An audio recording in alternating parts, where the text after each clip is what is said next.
올해 돌아서 받은 값진 타이틀인 만큼 메인 이벤트보다 더 기대가 되는 경기인 것 같습니다. 샌데이거는 제가 개인적으로 좋아하는 스타일이긴 한데 그걸 떠나 예전부터 우마르를 제외한다면 그나마 가장 괜찮은 상성의 매치업 같다는 말씀을 드렸습니다. 우마르와 같은 경우 킥과 전반적인 그래플링 능력이 좋기 때문에 메랍을 상대로 디펜스를 해주면서 포인트 싸움에서 우세할 것 같다고 생각했지만 경기 중에 손이 부러진 것을 떠나 무리하게 테이크다운을 시도하다가 체력에서 압도당하면서 패배를 했던 만큼 좋지 않은 경기 운영의 결과가 아니었을까 생각합니다. 하지만 그것도 메랍이 괴물이라는 증거겠죠. 반대로 샌디에이건에게 좋지 않은 상성은 패트리안과 우마르처럼 컨비네이션이 단단해서 타격에서 밀리지 않고 페이스를 낮춰주면서 장기전으로 갈 수 있는 선수들인 것 같은데 개인적으로는 TJ 딜라쇼와의 경기는 샌디에이건이 승리를 했다고 보고 메랍과는 거리 싸움에서 이점이 있기 때문에 메랍이 평상시와 달리 최대한 눌러놓는 경기 운영을 하는 것이 좋지 않을까 생각합니다. 이번 분석은 그동안 메랍에 관한 분석을 많이 했기 때문에 최대한 샌디에이건의 입장에서 보도록 하겠습니다. 샌디에이건은 일단 파이트 IQ가 좋습니다. GSP처럼 약한 집착에 가까울 정도로 연구와 분석을 하는 스타일이라고 하는데 경기 중에 디테일한 셋업을 하거나 테크닉적인 실수가 없다기보단 경기의 전반적인 흐름을 잘 이해하는 선수라고 생각합니다. 이게 무슨 얘기냐면 압박을 해줄 때 내가 밀어줘야 할 타이밍 또 빠져줘야 할 타이밍을 잘 이해하는 선수이고 컨비네이션을 낼 때도 빈 곳이 어디인지 잘 보면서 상단, 중단, 하단을 잘 섞어주는 굳이 표현을 하자면 아주 차가운 경기를 하는 선수라는 겁니다. 그렇기 때문에 말론 베라나 피게레도와 같이 단순하고 1차원적인 우직함으로 경기를 풀어가는 선수는 샌디에이건을 잡기가 어려웠죠. 킥과 스탠스 체인지, 또 스텝의 활용이 많은 샌디에이건은 중장거리에서 옵션이 많은 편인데 보통 자신이 해줘야 할 것들을 적당히 해주면서 이득을 본 후에 웬만하면 무리를 하지 않고 빠져주는 경기를 합니다.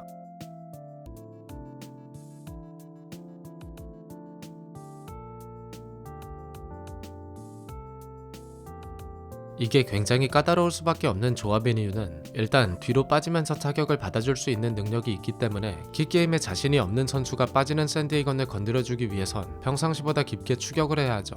하지만 문제는 샌디에이건은 타격의 아주 기본 스탠스 체인지와 사이드 스텝의 활용이 정말 많은 선수라는 겁니다. 억지로 추격을 하기에는 사이드 스텝을 활용해서 빠져버리거나 뒤로 빠지면서 앞손을 통해 전진을 효율적으로 끊어주고 자신이 들어갈 땐 셔플과 함께 인앤아웃 페인트를 성실하게 준 후에 킥과 함께 바디로 내려간다든지 짧게 컨비네이션을 내고 빠져버리기 때문에 거리 싸움에서 해답을 찾지 못한다면 아주 답답해질 수밖에 없는 경기 운영을 하는 선수이죠. 우마르전을 보면 장신인 만큼 앞발을 깊이 넣어주기 때문에 킥에 취약할 수밖에 없는데 우마르가 킥을 낼 때마다 의식적으로 자신도 킥을 돌려주는 성실함을 보였습니다. 패트리안과 같이 가드로 받아주면서 더 빠르고 간결하게 때릴 수 있는 스킬이 있거나 우마르처럼 킥게임과 전반적인 능력치가 좋은 선수가 아닌 메랍이 샌디에이건이 좋아하는 이 거리에서 타격을 허용하고 거리를 잡는데 답답해할 가능성이 많다고 생각합니다.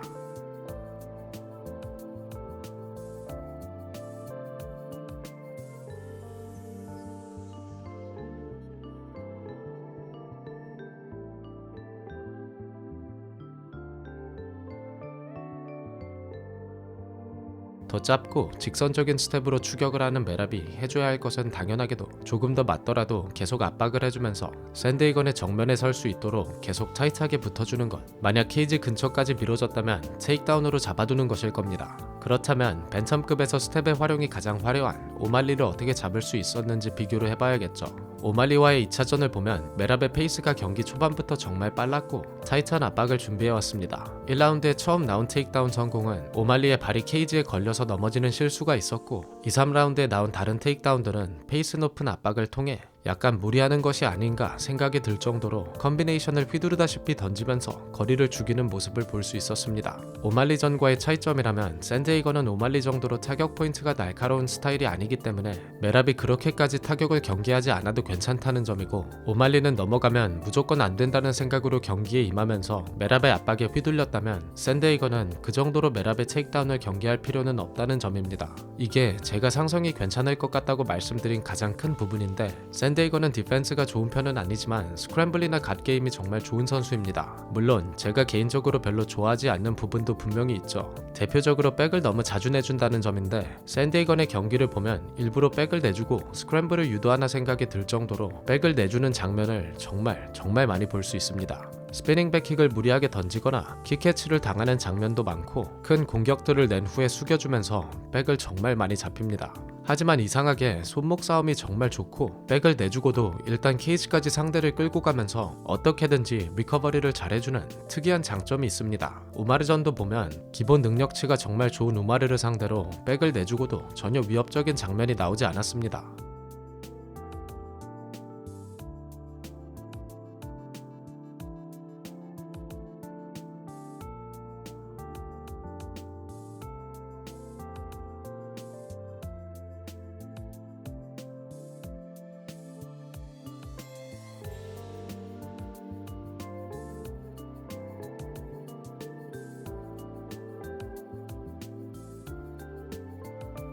오히려 샌드이건의 리버스 트라이앵글 시도가 있거나 스윕을 통해서 리버스를 노리는 장면들을 보면 가드게임은 안정적인 선수라고 할 수 있을 것 같습니다. 그리고 메랍은 넘긴 후에 상대를 잡아놓는 디테일이 뛰어난 선수가 아니죠. 메랍의 경기를 프리뷰하면서 항상 말씀을 드렸던 부분으로 메랍은 질보다 무조건 양으로 승부를 하는 선수입니다. 사실 자신이 맘을 먹고 눌러놓으려고 한다면 그라인딩을 어느 정도 해줄 수 있을 것 같긴 하지만 일단 넘긴 후에 안정적으로 잡아놓는 것이 아니라 조금이라도 공간이 생기면 때리는 것이 우선이라는 느낌을 자주 받을 수 있는데 덕분에 상대가 리커버리를 잘하게 내버려둔다는 인상 역시 받을 수 있는 것 같습니다. 전반적인 스크램블 능력이나 서브미션 캐치는 샌데이건이 더 좋아 보이기 때문에 메랍이 끌고 내려갔다고 하더라도 평상시와 같이 파운딩에 집중한다면 쉽게 피니쉬를 낼 수 있을 것 같지는 않습니다.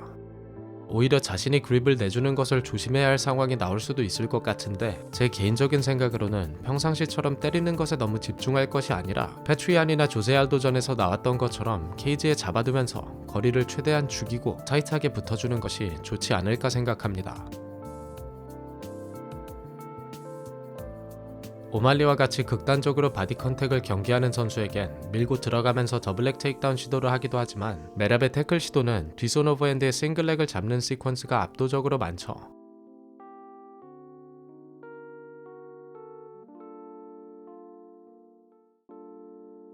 아마 샌드이건은 태클을 너무 경기하며 백스텝으로 빠진다면 메랍의 페이스대로 경기가 진행된다는 것을 잘 이해하고 경기를 준비했을 것 같습니다. 뭐 어찌됐든 샌드이건은 앞발이 앞으로 빠져있는 스탠스를 취하는 만큼 메랍이 싱글렉을 잡을 가능성은 높아진다고 볼 수도 있을 것 같습니다. 그리고 아무리 스크램블에 자신이 있다고 해서 무리하게 백을 내주는 좋지 않은 습관은 최대한 자제를 하는 것이 좋지 않을까 하네요.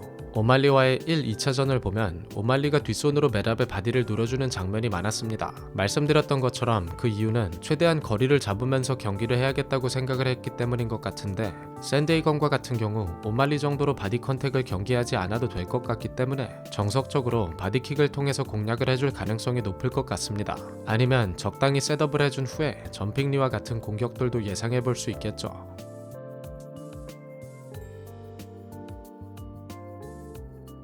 샌데이건의 단점을 보면 대표적으로 한 방이 없다는 아쉬움을 많은 팬들이 비슷하게 느끼는 것 같습니다. 정말 잘하는 선수이긴 한데 뭔가 시원시원하게 경기를 마무리 짓는 능력이 없고 이길 때는 변수 없이 안정적으로 이기는 경우가 많죠. 그런 점에서 서로의 스탯도 그렇고 샌데이건의 모자란 피니쉬 능력, 모라에스전과 세우도전에서 증명을 한 메랍의 맷집 여러 가지를 고려했을 때 타격에서 피니쉬가 나올 가능성은 적고 서브미션은 경기 중반까지는 샌데이건이 후반이라면 체력적인 부분에서 압도당한 샌데이건이 몸을 컨트롤하지 못하며 캐치를 당할 가능성이 많은 것 같습니다. 샌데이건이 패배한 경기들은 자신보다 더 단단한 선수들에게 역시 큰 위기는 없어도 후반으로 가면서 무난하게 패배한 경기들이죠. 그런 점에서 3라운드까지 포인트 싸움을 어떻게 해주는지가 아주 중요할 것 같습니다. 아마도 샌드이건에게 가장 예상하기 쉬운 결과는 3라운드까지 거리 싸움을 통해 포인트를 가져가고 3, 4라운드를 내줬음에도 스플릿으로 승리를 하는 그림일 것 같습니다. 샌드이건의 또 다른 단점은 중장거리에서는 거리도 잘 죽이고 컨비네이션도 잘 섞어주지만 퍼켓 안에서 짧게 내는 컨비네이션은 크게 강점이 없다는 점인 것 같습니다. 먼저 거리를 죽이는 스킬을 보면 스탠스 체인지가 굉장히 부드러운 선수이기 때문에 뒷손을 크게 집어넣고 스위치를 해주면서 빠져주는 상대를 추격하는 스킬은 아주 좋습니다. 아니면 앞손 훅으로 들어가는 경우도 많은데 상대가 빠졌을 경우에는 끝까지 밀어주면서 치고 잘 빠지는 편이지만 인스텝을 하며 붙어버린다면 옵션들이 아주 줄어드는 모습을 자주 보여왔죠.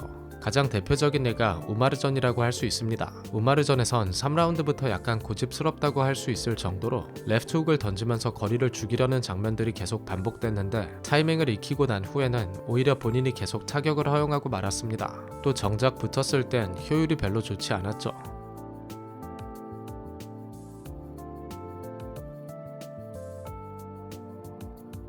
메랍은 타격이 그렇게 날카로운 스타일은 아니지만 터프하긴 정말 터프한 선수입니다. 최근에 오말리전은 날카로운 스나이퍼에게 최대한 턱이 들리는 단점을 줄이기 위해 타격에서 앞손으로 받아주려고 하는 약간은 소극적인 모습을 보였지만 보통은 자신이 맞더라도 뒷손을 자신있게 휘둘러주는 모습을 자주 보여왔습니다. 이번 경기에는 가까이 붙었을 땐 위협적으로 휘둘러주면서 레벨 체인지를 노릴 가능성이 많을 것 같기 때문에 샌데이건의 입장에선 최대한 퍼켓에서 클린치로 잡아버리는 게 차라리 안전하지 않을까 싶고, 만약 컬러를 잡았다면 니킥의 활용을 어떻게 할지도 고민을 해오지 않았을까 생각합니다. 또 샌데이건은 타격 베이팅을 잘하는 선수인데 상대의 타격을 유도한 후에 스웨이로 피해주면서 카운터를 내려고 하는 장면들을 자주 볼 수 있습니다. 이런 점을 고려했을 때 메랍이 컨비네이션을 낸다면 차라리 길게 빼주면서 끝까지 밀어주는 선택이 낫지 않을까 하네요.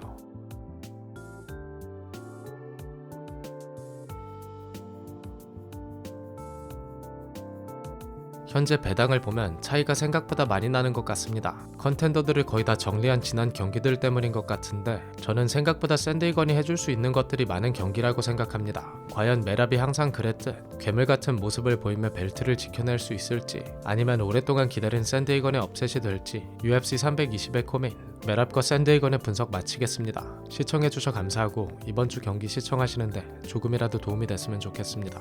감사합니다.